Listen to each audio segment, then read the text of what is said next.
जेन scheme थिला शिवरात्रि सेटा आज ठानु सरला एबे हमर नवा स्कीम चालू हेबा होली पर्यंत। होली मार्च 3 तारीख पड़े 3 तारीख तक आमे 24 टका डाउन पेमेंट संगे 24 मास रो ईएमआई सब फोन रे करिकरी देमु।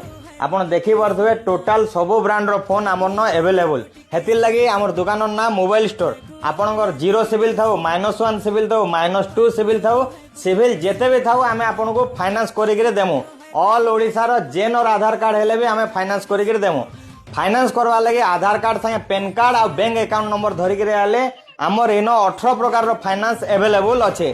तार बाहर आमे पुन्ना फोन आपन को एक्सचेंज आपन मन जदी पुन्ना फोन होजे सेटा भी आमे एक्सचेंज करिकरी अमेजन फ्लिपकार्ट नो अधिका वैल्यू करिकरी देमु। तार बाहर यूपीआई रे डिस्काउंट जदी फोन पे गूगल पे रे आपन पेमेंट करूछन अप टू 20% तक डिस्काउंट हेबा। क्रेडिट कार्ड रे भी अप टू 20% तक डिस्काउंट हेबा। तार बाहर सब फोन रे आमे कंपलसरी गिफ्ट रखिछु। गिफ्ट हमर स्टार्टिंग टा होजे OnePlus रो ब्लूटूथ तार ऊपर के स्मार्ट वॉच आसबा टॉली बैग आसबा सेटा भी वीआईपी रो। तार बाहर नॉइज रो आपनकर बड्स भी आसबा आ फायरबोल्ट नॉइज रो स्मार्ट वॉच भी आसबा। हमर दुकान बलांगीर रमेश टॉकीज पाखे अच्छे तले मोर नंबर अच्छे आपण माने इ नंबर रे फोन करबे आसबे। फाइनेंस करबा लागि Aadhaar card PAN card bank passbook आनबार लागि नहीं भूलबे। यार जेन फोन एक्सचेंज करबे तार बिल ना हले डबा धरिकरी आसबे।